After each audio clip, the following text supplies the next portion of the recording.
सास का दिल खुश कर देने वाले कुछ ऐसे अनोखे जुगाड़ जिन्हें जानने के बाद आपकी ज़िंदगी बहुत ज़्यादा आसान हो जाएगी। तो आपने क्या करना है, आपने इस वीडियो को फुल वॉच करना है। तो टाइम ज़ाया किए बगैर टिप नंबर 1 की तरफ चलते हैं। क्या होता है ना, जो हमारे बुज़ुर्ग होते हैं ना, उनको बहुत ज़्यादा मुश्किल होती है इस तरह से बॉटल के ऊपर से पढ़ना। तो उनके लिए एक बहुत ज़्यादा ज़बरदस्त सी टिप है कि अगर उनको इस तरह से सही नहीं दिखाई दे रहा, या होता है ना कि हम में से भी किसी की आईसाइट जो होती है वो वीक होती है और हमें बहुत ज़्यादा दिक्कत होती है इसे पढ़ने में। तो आप क्या किया करें ना, आप ना इस तरह से पहले पिक्चर बना लिया करें, उसके बाद जूम करके आप इसको इजीली पढ़ सकते हैं। क्योंकि इस तरह से फिर जब आप पिक्चर को जूम करेंगे ना, तो जो सारे अल्फ़ाबेट्स हैं वो प्रोमिनेंट होना शुरू हो जाएंगे। और मेनली क्या होता है, हमें ना एक्सपायरी डेट की समझ नहीं आ रही होती है। हमारे जो बड़े होते हैं जैसे हमारे सास, अम्मी, अबू वगैरह, तो उनको भी समझ नहीं आती। अगर आप उनको ये टिप बता देंगे ना, तो उनके लिए बहुत ज़्यादा आसानी हो जाएगी ये टिप जानने के बाद, और वो खुद ब खुद अपना काम कर सकते हैं, यानी कि इसे पढ़ सकते हैं आपकी हेल्प के बगैर। चलते हैं टिप नंबर 2 की तरफ। क्या होता है ना, हमारी इस तरह से चश्मा जो होता है ना, हमने लगाया हुआ होता है ना, तो इस तरह से वो गंदा हो जाता है, उसके ऊपर बहुत ज़्यादा दाग पड़ जाते हैं और फिर वो साफ़ भी नहीं होता। तो मेरे पास एक बहुत ही ज़बरदस्त सा तरीका है जिसे यूज़ करने के बाद आपका जो चश्मा है ना, आपको उसे बार बार साफ़ करने की ज़रूरत नहीं पड़ेगी। तो चलते हैं जी यहाँ पर तरीके की तरफ कि किस तरह से आपने इसको साफ़ करना है। ये भी आपके सामने है इसकी बिफ़ोर की पिक्चर कि किस तरह से इसके ऊपर इतना सारा ये गंदा सा हुआ पड़ा है। उसके बाद आपने सबसे पहले क्या करना है, आपने वैसलीन ले लेनी है।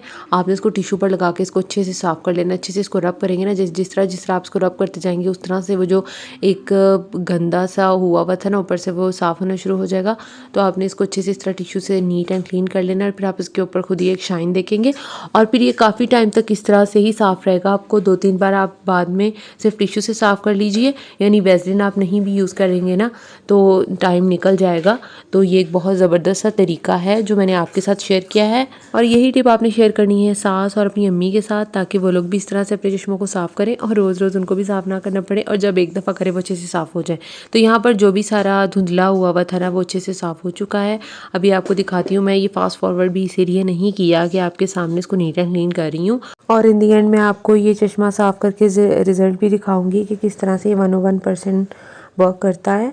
तो आप देख सकते हैं जी, बिफ़ोर और आफ्टर में अच्छा खासा फ़र्क के साफ़ कर लिया हुआ मैंने अपने ऐनक को अच्छे तरीके से।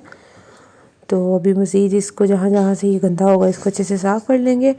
उसके बाद आपको दिखाती हूँ कि ये है जी इसका फ़ाइनल रिज़ल्ट, और जहाँ से आपको लगेगा आप वहाँ से भी इसको अच्छे से साफ़ कर सकते हैं। एंड उसके बाद ये होगा कि कभी धुंध वगैरह भी अगर इस पे थोड़ा सा आ जाएगा ना, तो वो खुद ब खुद ही नीट एंड क्लीन हो जाएगा वैसलीन की वजह से। चलते हैं जी टिप नंबर 3 की तरफ। यहाँ पर क्या होता है जी, हमारे पास ऐसे जो साबुन के पैकेट्स होते हैं ना, वो पड़े हुए होते हैं, और हमने ना इन्हें फेंकना नहीं चाहिए। आपने क्या करना है, आपने ना 2 चीज़ें ले लेनी है। एक यहाँ पे टेल्कोम पाउडर ले लेना है, और साथ ही यहाँ पर मैं लेने वाली हूँ जी बेकिंग सोडा। बेकिंग सोडा मैं आपको स्क्रीन पर दिखा रही हूँ जी, ये वाला मेरे पास बेकिंग सोडा है। उसके बाद नेक्स्ट स्टेप में आपने क्या करना है, आपने जी कोई भी नीडल ले लेनी है और इस तरह से इसमें सुराख कर लेने हैं। या आप कहीं भी यूज़ कर सकते हैं जहाँ से भी आपको लगे बहुत ज़्यादा स्मेल आ रही है। सैलाबे की भी स्मेल आना शुरू हो जाती है कपड़ों वगैरह से भी, या कहीं पे भी आप इसे यूज़ करना चाहें ना।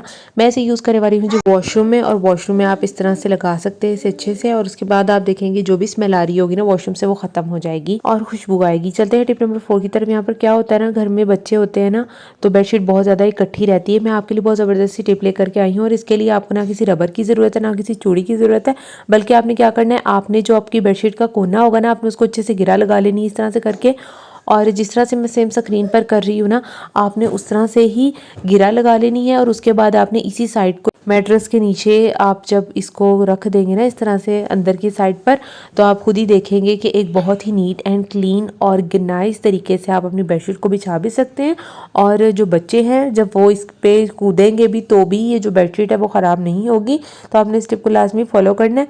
अपने काम को जितना हो सके इन टिप्स को फॉलो करके आसान बनाएं। चलते हैं टिप नंबर 5 की तरफ। यहाँ पर होता क्या है कि जब भी हम कोई पराठा बनाते हैं ना, खासतौर पर आलू मूली वाले पराठों का मौसम तो है, सर्दियाँ हैं, सभी बनाते हैं, लेकिन ना जो हमारा बेलन होता है ना उसके पराठा इस तरह से चिपक जाता है, जिससे उतारना धोना बहुत ज़्यादा मुश्किल हो जाता है। एक बहुत ज़बरदस्त सा एक टिप लेकर के आई हूँ जिसे फॉलो करने के बाद आप इजीली और फटाफट से जो है ना ये चिपका हुआ आटा उतार सकते हैं, और बहुत ज़्यादा टाइम भी नहीं लगेगा। तो ऑयल जो होता है ना हमारे घर में, जब भी हम सालन में ज़्यादा डाल लेते हैं वो बच जाता है, तो मैं ना उसे ज़ाया नहीं करती, या तो किसी और सालन में यूज़ कर लेती हूँ, या थोड़ा सा ना इस तरह बेलन वगैरह के लिए यूज़ कर लेती हूँ। तो फटाफट से आप इसको उतार सकते हैं, और आपका बेलन जो है ना ना बिल्कुल स्मूथ हो जाता है एक तो ऑयल से। लेकिन अगर आप इसे गर्म पानी में भी रखेंगे ना वो ज़्यादा बेस्ट हो जाता है, लेकिन ये उससे भी ज़्यादा बेस्ट है क्योंकि आपका जो बेलन है वो ज़्यादा स्मूथली वर्क करता है और रोटी जो है फिर इसके बाद साफ़ करने से चिपकती भी नहीं है। तो आपने इस टिप को भी लास्ट में फॉलो करना है। आप होता क्या है ना कि इस टिप्स को फॉलो करके आप अपने जो है कीमती वक्त उसको बचा सकते हैं, अपना काम भी फटाफट से कर सकते हैं। आपके सामने है ये बेलन जी, मैंने अच्छे से साफ़ कर लिया था और इसके हैंडल्स रह गए हैं वो भी मैं आपके सामने इसलिए साफ़ करी हूँ ताकि आपको पता हो कि ये 101% जो है वो वर्क करता है। तो ये देख सकते हैं आप, ये भी अच्छे से नीट एंड क्लीन हो गया। तो आपने भी इस टिप को लास्ट में फॉलो करना है। फॉलो करके आपने बताना है आपके लिए वर्क किया है कि नहीं, अदरवाइज़ ये 100% से भी ज़्यादा वर्क करता है। तो ये थी जी एक अमेजिंग सी टिप। आप देख सकते हैं कि बेलन कैसे शाइन करना शुरू हो गया है, बहुत ज़्यादा स्मूथली वर्क करेगा। चलते हैं टिप नंबर 6 की तरफ। ये टिप आपकी सास को बहुत ज़्यादा पसंद आने वाली है और इस टिप से आप अपनी सासू माँ का दिल भी जीत सकते हैं। तो यहाँ पर आपने क्या करना है, सुई में धागा डालना ना हमारे बड़ों के लिए बहुत ज़्यादा एक चैलेंज हो जाता है, चैलेंजिंग टास्क होता है। उनके लिए बहुत ज़्यादा मुश्किल हो जाता है ना कि इस तरह से सुई में धागे को डालना। तो आज मैं आपको बताऊँगी कि किस तरह से आप नेल पॉलिश के थ्रू के धागे को डाल सकते हैं, यानी कितना आराम से और वक्त भी बच जाएगा ना।